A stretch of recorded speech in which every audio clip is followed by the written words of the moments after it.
Daily, weekly और monthly राशिफल के साथ साथ ज्योतिष, वास्तु, मंत्र आदि से जुड़ी वीडियोस रेगुलरली पाने के लिए चैनल को अभी सब्सक्राइब कीजिए और बेल नोटिफिकेशन पे भी क्लिक कीजिए ताकि नई वीडियो की नोटिफिकेशन आपको समय पर मिल जाए।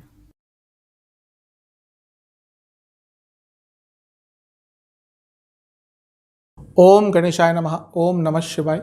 मैं निखिल ज्योतिष आचार्य आप सभी का मेरे चैनल पे पुनः स्वागत करता हूँ। आशा करता हूँ आप सभी स्वस्थ होंगे। महादेव की कृपा आप सभी पर सदैव बनी रहे। ये वीडियो मकर यानी कि कैप्रिकॉर्न के लिए महत्वपूर्ण वीडियो है, क्योंकि ये वीडियो है मई 2023 के मकर के मासिक राशिफल के बारे में। कैसा रहेगा मकर का महीना मई का, क्या क्या बदलाव आ सकते हैं। जो मेरा मासिक राशिफल होता है वो जीवन की प्रमुख चीज़ों पर आधारित होता है, जैसे कि सामान्य विश्लेषण, career, business, income, investment, love life, married life, student, सेहत, इन सब चीज़ों को कवर किया जाता है। और वीडियो के अंत में कुछ उपाय भी अवश्य बताए जाते हैं। कहाँ से देखिए राशिफल, जैसा मैं हर बार कहता हूँ, टेक्निकली लग्न राशि और चंद्र राशि से अलग अलग राशिफल नहीं बनाए जा सकते। मेरे हिसाब से लग्न हमेशा बेटर रिजल्ट देगा। तो अगर आपको अपना लग्न पता है तो लग्न से देखिए। जिनको लग्न नहीं कन्फर्म, उनकी चंद्र राशि है मकर, तो वहाँ से अभी ऑब्जर्व किया जा सकता है। राशिफल केवल सामान्य विश्लेषण होते हैं, गाइडलाइंस के लिए दिए जाते हैं और उनको गाइडलाइंस की तरह ही लेना चाहिए। जो दोनों से देखना चाहते हैं वो दोनों से इस तरह से ऑब्जर्व कर सकते हैं कि जो आपकी लग्न राशि है वो भौतिक जीवन है, वो एक्चुअल वर्ल्ड है, और जो चंद्र राशि है वो मन का कारक है। तो दोनों को मिला जुला कर भी देख सकते हैं। जिसको राशिफल का फ़ायदा उठाना है, मेरे हिसाब से उनको दोनों ही ऑब्जर्व करने चाहिए। तो शुरुआत करते हैं आने वाले महीने के मकर के मासिक राशिफल का सामान्य विश्लेषण के साथ। सामान्य विश्लेषण से स्टार्ट करते हैं। सबसे पहले लग्न को देखेंगे। देखिए, लग्न पर पूरे महीने एक ग्रह का प्रभाव रहेगा और वो ग्रह है मंगल। कारण क्या है? पहले तो 10 तारीख तक मंगल रहेंगे आपके छठे भाव में, उनकी 8वीं दृष्टि लग्न पर रहेगी। उसके बाद मंगल आ जाएंगे आपके सप्तम भाव में, नीच के हो जाएंगे, उनकी दृष्टि लग्न पर रहेगी। ध्यान रखने वाली बात यह है कि भले ही मंगल नीच के हो रहे हैं, लेकिन लग्न में जो राशि पड़ती है वो है मकर, वो मंगल की उच्च की राशि है। जब भी ग्रह अपनी उच्च की राशि को या स्वराशि को देखता है तो उस भाव को स्ट्रांग बनाता है। ये ज्योतिष का बहुत एक बेसिक नियम है। तो भले ही मंगल पहले नीच अभिलाषी रहेंगे 10 तारीख तक, उसके बाद नीच के हो जाएंगे। वो जो नेगेटिव प्रभाव मंगल के नीच के होने के कारण आपको मिल सकते थे, उसमें बहुत कमी आएगी। वैसे भी मैं कई बार बहुत क्लियर कर चुका हूँ कि नीच के ग्रह को आज के टाइम में बुरा नहीं कहना चाहिए। नीच का ग्रह व्यक्ति को दृढ़ बनाता है, संकल्पित बनाता है, व्यक्ति को प्रैक्टिकल बनाता है, व्यक्ति को आगे लेके जाने की एक ललक देता है। तो आज के टाइम में नीच का ग्रह बोलना गलत, कि उसको वो नेगेटिव होता है, वो चीज़ें गलत होती है। हाँ, लेकिन जब भी कोई ग्रह नीच का होता है, जो उनके हर ग्रह का एक पॉजिटिव और एक नेगेटिव, कुछ पॉजिटिव पॉइंट्स और कुछ नेगेटिव पॉइंट्स होते हैं। तो जब ग्रह नीच का हो जाता है, जो उनके नेचुरल कारकत्व होते हैं, नैसर्गिक कारकत्व होते हैं नेगेटिव वाले, वो उभर के सामने आ जाते हैं। तो अब देखिए, मंगल जब नीच के हो जाएंगे आपके सप्तम भाव में 10 तारीख को, तो धन के हिसाब से सब कुछ अच्छा होगा, जीवन में आगे बढ़ेंगे, लेकिन इसका सोशल लाइफ पर और मैरिड लाइफ पर एक नेगेटिव इम्पैक्ट पड़ सकता है। तो उन चीज़ों का आपने ध्यान देना है, स्पेशली 10 तारीख के बाद। और किसी ग्रह का डायरेक्ट इम्पैक्ट लग्न पर नहीं रहेगा, इसलिए लग्न के स्वामी को भी थोड़ा देखते हैं। अब देखिए, लग्न के स्वामी आपके धन स्थान में ही बैठे रहेंगे पूरे महीने, बल्कि लंबे अरसे तक, तो धन तो अवश्य आएगा ही आपके पास, उसमें कोई डाउट नहीं है। दूसरा, मंगल की दृष्टि भी लग्न के स्वामी पे आ जाएगी 10 तारीख के बाद, क्योंकि मंगल जैसे ही सप्तम में आएंगे, उनकी 8वीं दृष्टि लग्न के स्वामी पर होगी। अब देखिए कितना अच्छा आपके लिए योग बन रहा है। मंगल लाभ स्थान के स्वामी है, आपके लग्न में मंगल की उच्च की राशि है, और मंगल लाभ स्थान के स्वामी बनते हुए आपके लग्न के स्वामी को भी देखेंगे। तो यहाँ पे लाभ स्थान का और धन स्थान का योग आ गया। तो ये महीना धन कमाने के लिए तो बहुत ही अच्छा है। स्पेशली जो लोग बिजनेस करते हैं, जो अपना काम करते हैं, जिनकी साइड इनकम होती है, एक्स्ट्रा सोर्सेज ऑफ इनकम होते हैं, उनके लिए महीना बहुत अच्छा है। जो लोग जॉब करते हैं उनके लिए भी अच्छा है, लेकिन कंपैरेटिवली जो लोग अपना काम करते हैं, बिजनेस करते हैं, उनके लिए महीना बहुत श्रेष्ठ, बहुत उत्तम रहने वाला है। धन कमाने की अपॉर्चुनिटीज इस महीने बहुत तेज़ गति से पड़ेगी। जहां मंगल का सप्तम में आकर नीच का होना सोशल लाइफ में, आपके फ्रेंड सर्कल में थोड़ा नेगेटिव इम्पैक्ट डाल सकता है, लेकिन अगर आप सोशल जीवन में एक पावरफुल पोजीशन पे पहुंचना चाहते हैं, स्पेशली पॉलिटिक्स आदि में, तो उसके लिए महीना बहुत श्रेष्ठ है। बाय हुक और बाय क्रुक आप पहुंच सकते हैं। जो पॉलिटिक्स में इन्वॉल्व होते हैं उनको तो कई चीज़ें करनी पड़ती है, वो बाय हुक हो या बाय क्रुक हो, और सरलता के साथ आगे नहीं बढ़ा जा सकता कई चीज़ों में। तो ये महीना है जब थोड़ा सा अपने रिसोर्सेज को यूज़ कर आप पॉलिटिक्स में आगे बढ़ सकते हैं। और किसी ग्रह का जैसा मैंने कहा डायरेक्ट इंपैक्ट नहीं रहेगा, तो बाकी ग्रहों को भी थोड़ा सा देख लेते हैं। शुक्र का बहुत महत्वपूर्ण राशि परिवर्तन हो रहा है। शुक्र आपके लिए योग कारक ग्रह है। योग कारक ग्रह जहाँ जाता है उस भाव को और एक्टिवेट कर देता है। तो शुक्र 2 तारीख को ही आपके छठे भाव में आ जाएंगे। छठा भाव अर्थ त्रिकोण का स्थान है, रुकावटों का भी स्थान है। छठा भाव लीगैलिटी का, बहुत चीज़ें देखी जाती हैं छठे भाव से। तो कोई लीगल कार्य अटक रहा था 2 तारीख के बाद पूरा हो सकता है। कार्य क्षेत्र में प्रॉब्लम्स आ रही थी, 2 तारीख के बाद चीज़ें आगे बढ़ सकती है। जॉब चली गई थी, 2 तारीख के बाद आपको जॉब प्राप्त अचानक से हो सकती है। कारण उसका ये है कि एक तो अर्थ त्रिकोण में 10वें घर के स्वामी आ रहे हैं, दूसरा उनका योग 8 दिन के लिए रहेगा मंगल के साथ। मंगल लाभ स्थान के स्वामी हैं। तो अगर आपकी जॉब रिसेंटली चली गई थी या कोई प्रॉब्लम आ गई थी तो आपको जॉब प्राप्त हो सकती है, और प्रमोशन के लिए, जॉब चेंज के लिए भी ये समय अच्छा है। तो शुक्र यहाँ पर अच्छे प्रभाव देंगे, लेकिन शुक्र छठे घर में थोड़े वीक हो जाते हैं। तो यहाँ पर थोड़ा सा ध्यान दीजिएगा। ये महीना कहीं ना कहीं मैरिड लाइफ में थोड़ी प्रॉब्लम आपके लिए ला सकता है, उन चीज़ों का आपने ध्यान देना है। सूर्य का राशि परिवर्तन भी होगा इस महीने, बहुत महत्वपूर्ण होगा, और वो आपके पंचम भाव में आ जाएंगे। सूर्य आपके लिए, क्योंकि 8वें घर के स्वामी हैं, पंचम भाव में आएंगे।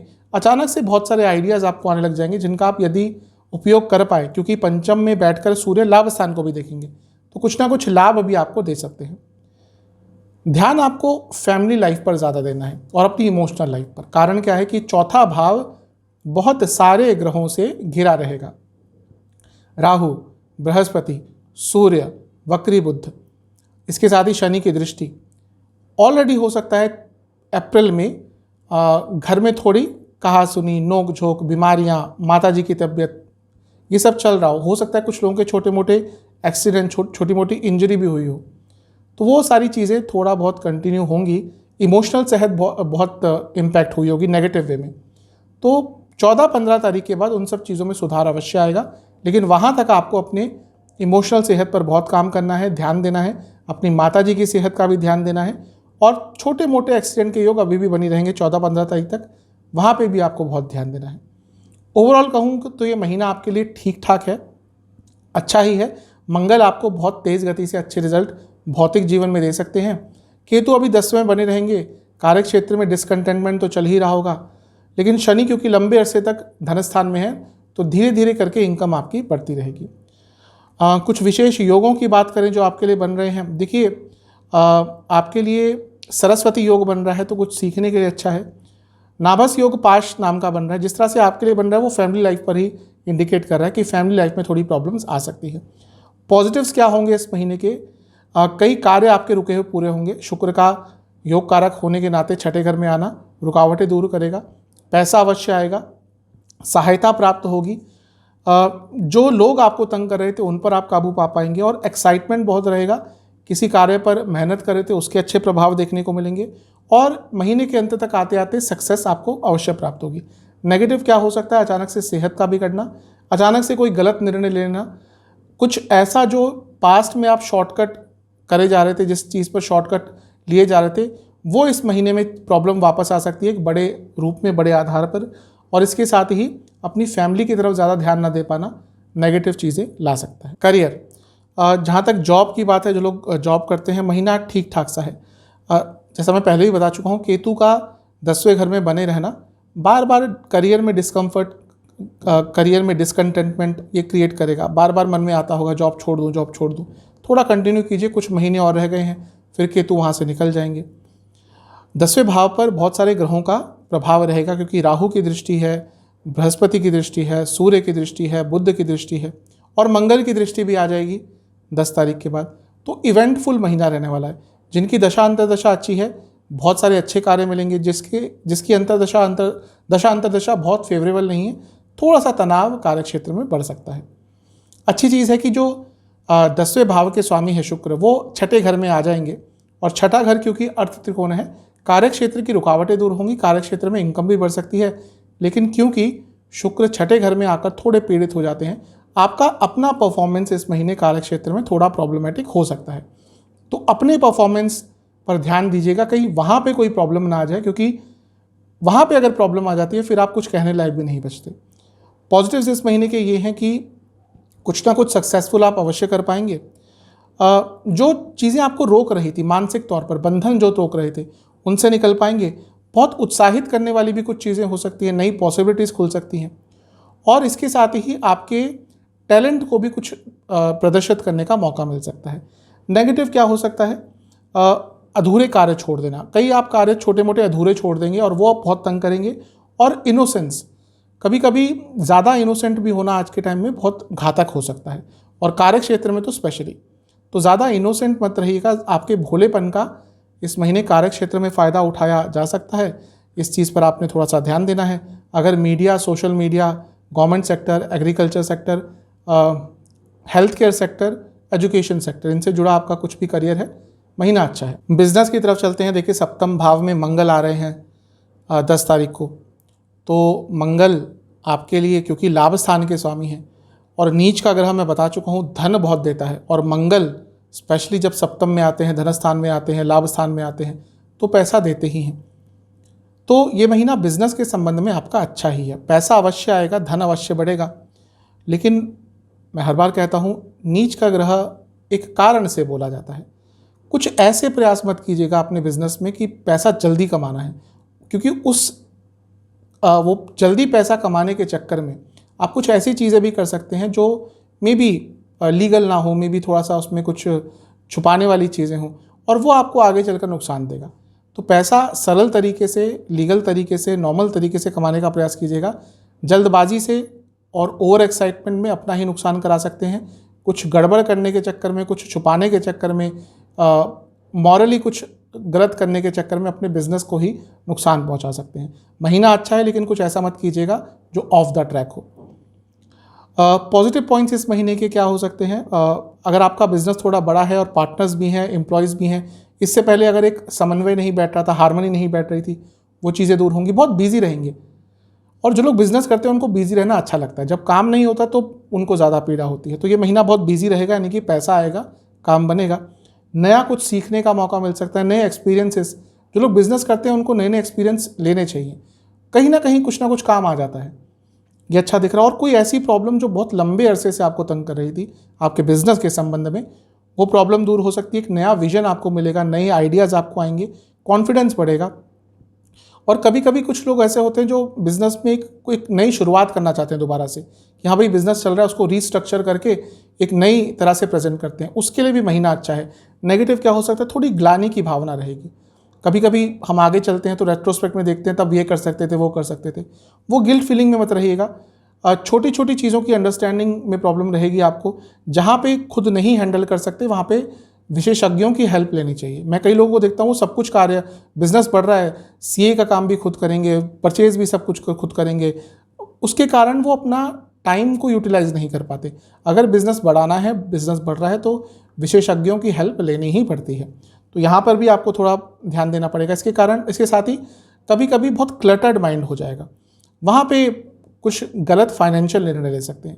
इन सब चीज़ों का ध्यान रखिएगा। अगर आप रियल एस्टेट से जुड़ा, मार्केटिंग, एडवर्टीजमेंट से जुड़ा और सोशल मीडिया से जुड़ा कुछ भी आपका बिजनेस है, दवाइयों से जुड़ा कुछ भी बिजनेस है आपका, महीना अच्छा है। देखते हैं इनकम, इन्वेस्टमेंट, एक्सपेंसेस की तरफ। पहले इन्वेस्टमेंट की बात करेंगे। महीना अच्छा है दिख रहा है वैसे ओवरऑल। शुरुआती जो 10 दिन है वहाँ पे थोड़ा स्लो इन्वेस्टमेंट करना है, जल्दबाजी नहीं दिखानी। बीच के 10 दिन में कुछ चेंजेस लाने पड़ेंगे अपने इन्वेस्टमेंट करने के तरीकों में, तौर तरीकों में। अंतिम जो 10 दिन है ये बहुत अच्छे दिख रहे हैं। जहाँ तक इनकम की बात है, देखिए लाभ स्थान के स्वामी सप्तम में आ जाएंगे, लग्न को देखेंगे, इनकम की अपॉर्चुनिटी बढ़ेगी। धन स्थान के स्वामी धन स्थान में है, पैसा अवश्य आएगा। और लाभ स्थान के स्वामी केंद्र में आकर लग्न को भी देखेंगे, धन स्थान को भी देखेंगे। यानी कि ये महीना ऐसा है कि आप कुछ ऐसा कर सकते हैं जहाँ पे लॉन्ग टर्म एक इनकम का सोर्स आपका डेवलप हो सकता है। महीना अच्छा है, इसका धन के कमाने में उपयोग तो अवश्य कीजिएगा। खर्चे तो थोड़े से बढ़ेंगे। खर्चे कहाँ पे हो सकते हैं? आपके घर पर, फर्नीचर आदि पर बहुत खर्चा हो सकता है, घर की मरम्मत पर, घर के सामान पर बहुत खर्चा होगा, घर के सदस्यों पर बहुत खर्चा होगा। अगर आप ही अर्निंग मेंबर हैं तो घर के सदस्यों पर आपको खर्चा थोड़ा ज़्यादा करना पड़ सकता है। स्पेशली अपने घर के जो थोड़े वृद्ध सदस्य हैं या अपने माँ बाप पर, कोई और वृद्ध सदस्य है उन पे थोड़ा खर्चा ज़्यादा होगा, यात्राओं पर बहुत खर्चा होगा, अकस्मात यात्राएं करनी पड़ेंगी उस पर खर्चा होगा, और इमोशनल हैप्पीनेस के लिए बहुत खर्चा करेंगे आप इस महीने। कोई चीज़ कभी कभी व्यक्ति को इमोशनली हैप्पी करती है और उस पर खर्चा करना भी चाहिए मेरे हिसाब से, तो वो चीज़ भी दिख रही है। और कुछ बहुत महत्वपूर्ण चेंज लाने के लिए भी आप इस महीने बड़ा खर्चा कर सकते हैं। चलते हैं लव एंड रिलेशनशिप की तरफ। नो कॉन्टैक्ट सिचुएशन के लिए महीना थोड़ा सा ठीक ठाक है। किसी की गाइडेंस के थ्रू या किसी और व्यक्ति के इन्वॉल्वमेंट के थ्रू चीज़ें आगे बढ़ सकती हैं, बातचीत दोबारा स्टार्ट हो सकती है। और इसके साथ ही आपको पहले अपने माइंड में क्लैरिटी लानी पड़ेगी कि क्यों आप दोबारा उस रिलेशनशिप में वापस आना चाहते हैं, या क्यों आप बातचीत स्टार्ट करना चाहते हैं। केवल इसलिए क्योंकि करना ही है, या कुछ फ्यूचर आप देखते हैं। थोड़ा सा एनालाइज करके ही चीज़ों को आगे बढ़ाइएगा। जहाँ तक नए रिलेशनशिप की बात है, संभावना थोड़ी सी कम है, क्योंकि एक तो पंचम के स्वामी छठे में चले जाएंगे और वो ऊपर से शुक्र भी हैं, तो थोड़ी सी संभावना इस महीने कम है।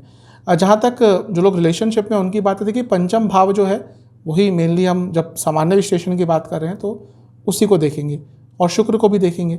अब दोनों ही सेम है आपके लिए, पंचम के स्वामी और शुक्र अपने आप में, दोनों ही छठे स्थान में चले जाएंगे 2 तारीख को। तो ये महीना मिला जुला सा रहेगा, लड़ाई झगड़े बहुत होंगे, डिसकंटेंटमेंट बहुत होगा, फिजिकल कंपैटिबिलिटी में बहुत प्रॉब्लम आएगी और उसके कारण कई चीज़ों में दिक्कतें आएंगी। ये महीना बहुत एफर्ट्स की भी कमी रहेगी दोनों साइड से, और उसके कारण एक वैक्यूम क्रिएट हो जाएगा, ट्रस्ट इश्यूज रह सकते हैं। इन चीज़ों पे काम कीजिएगा, छोटी छोटी कमियां मत आने दीजिएगा, छोटी छोटी प्रॉब्लम्स मत आने दीजिएगा, और कोशिश कीजिएगा कि एक अच्छा हंसमुख सा एटमॉस्फेयर आप दोनों के बीच में रहे। विद्रोही मत बनिएगा। बहुत बार इस महीने ऐसा हो सकता है कि आप विद्रोही बनेंगे, रिबेलियस बहुत रहेंगे, और उसके कारण छोटी छोटी चीज़ों पर विद्रोह करेंगे, उसके कारण रिलेशनशिप में प्रॉब्लम आ सकती है।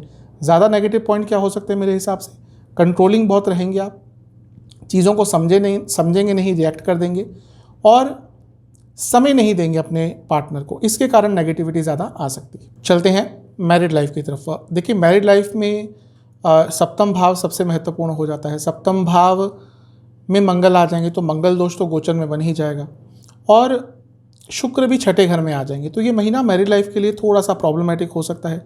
फिजिकल इंटीमेसी, रोमांस, इन सब चीज़ों की कमी बहुत एक वैक्यूम क्रिएट कर देगी, बहुत और फ्रस्ट्रेशन क्रिएट कर देगी। तो महीना मैरिड लाइफ के लिए बहुत अच्छा नहीं है। दूसरा, इन लॉस के कारण बहुत प्रॉब्लम होगी। सप्तम से चौथे में केतु है, सप्तम से 10वें में ग्रह है, तो इन लॉस के कारण, ईगो क्लैशेस के कारण बहुत सारी प्रॉब्लम। सप्तम से अष्टम में भी शनि है, तो अनस्टेबिलिटी तो रहेगी। मैरिड लाइफ बहुत अच्छा मुझे इस महीने का नहीं दिख रहा। कुछ पॉजिटिव पॉइंट बताऊं तो स्ट्रेस हैंडल करना दोनों ही सीख लेंगे। आपके साइड से चीज़ें थोड़ी शांत करने का प्रयास किया जाएगा, और कहीं ना कहीं महीने के अंत तक आते आते थोड़ा रोमांस वापस आ सकता है। नेगेटिव पॉइंट्स, बहुत अकेलेपन का एहसास होगा। भले ही पूरा दिन पूरा महीना आप लोग साथ में बिताए, लेकिन कनेक्शन कभी कभी बहुत फील ही नहीं होगा। अकेलेपन का एहसास रहेगा, अनप्रैक्टिकलिटी बहुत रहेगी, और एक कभी कभी ऐसा समय लगेगा कि आप इस व्यक्ति को जानते ही नहीं। भले ही आपकी शादी 10 साल, 20 साल, 15 साल हो गई हो, बार बार ये एहसास होगा कि ये व्यक्ति जो आपके लाइफ पार्टनर है वो अलग है, आप उनको जानते ही नहीं। तो थोड़ा सा नेगेटिव महीना है मैरिड लाइफ के हिसाब से। स्टूडेंट्स की तरफ चलते हैं। पहले एग्जाम्स की बात करेंगे। महीने के शुरुआती 10 दिन ठीक है, लेकिन इसमें कुछ डिले मत कीजिएगा, और प्रिपरेशन तो बिल्कुल डिले मत कीजिएगा कि भाई 10 तारीख को एग्ज़ाम है तो आप 8 तारीख को पढ़ना शुरू करें। नहीं, प्रिपरेशन अच्छी करिएगा, वरना प्रॉब्लम होगी। बीच के 10 दिन ठीक है, लेकिन यहाँ पे स्ट्रेस हैंडल नहीं कर पाएंगे, स्ट्रेस का ध्यान दीजिएगा। अंतिम 10 दिन तो अच्छे हैं। देखिए पंचम भाव को देखा जाता है, उसके स्वामी शुक्र हैं और वो छठे घर में आ जाएंगे, तो मेनली कॉम्पिटिटिव एग्जाम्स के लिए महीना अच्छा है। दूसरा, मंगल जो कारक है कॉम्पिटिटिव एग्जाम्स के, वो सप्तम में आ जाएंगे और लग्न को देखेंगे। तो महीना जिनका कॉम्पिटिटिव एग्जाम है उनके लिए स्पेशली अच्छा है। इस महीने के पॉजिटिव पॉइंट्स ये हैं कि आपके जो साथ में बच्चे पढ़ते हैं, जो स्टूडेंट्स पढ़ते हैं, उनके थ्रू कई प्रॉब्लम्स आपकी सॉल्व हो पाएंगी। कुछ ऐसी चीज़ें जो बहुत लंबे अरसे से आपको तंग कर रही थी, उनका सॉल्यूशन प्राप्त हो सकता है, और थोड़ा बहुत आप प्रैक्टिकल हो जाएंगे। तो महीना ओवरऑल स्टूडेंट्स के लिए शुभ दिख रहा है। सेहत की तरफ चलते हैं। सेहत के लिए महीना ठीक ठाक सा है। लग्न पर मंगल की दृष्टि आ जाएगी। मंगल भले ही नीच के हों, लेकिन लग्न की राशि उनकी उच्च की राशि है, तो ठीक ठाक महीना रहेगा। मेजर क्या प्रॉब्लम आपको तंग करेगी? आपको खाने की प्रॉब्लम, एसिडिटी की प्रॉब्लम, नसों की प्रॉब्लम, रक्त विकार, और जिनको डायबिटीज़ है उनकी दिक्कत थोड़ी ज़्यादा बढ़ेगी। महीने के जो शुरुआती 10 दिन है, यहाँ पे हृदय संबंधित प्रॉब्लम, नसों की प्रॉब्लम, फूड इन्फेक्शन। महीने के बीच के 10 दिन स्किन डिसऑर्डर्स, आँखों की प्रॉब्लम, और कहीं से गिरने से या छोटी मोटी इंजरी आपको हो सकती है। अंतिम 10 दिन पेट की प्रॉब्लम, डाइजेस्टिव डिसऑर्डर्स, और थायराइड संबंधित प्रॉब्लम और एसिडिटी बहुत तंग करेगी। उपाय की बात कर लेते हैं। महीने के प्रथम मंगलवार को या शुरुआती 2-3 दिन में किसी भी हनुमान मंदिर में जाकर आपको हनुमान जी को लड्डुओं का और बताशों का भोग लगाना है। इसके साथ ही आपको हनुमान जी के सामने 5 सरसों के तेल के दिए अर्पण करने हैं और हनुमान चालीसा का भी 5 बार पाठ करना है और मंदिर में दक्षिणा देके आनी है। ये उपाय आप कर लेंगे तो आपके लिए पूरा ही महीना बहुत सकारात्मक अवश्य जाएगा। आशा करता हूँ कि वीडियो आपके काम आएगी। चैनल पर नए हैं, सब्सक्राइब कीजिए, वीडियो को लाइक कीजिए। मिलता हूँ अगली वीडियो में, तब तक के लिए ओम नमः।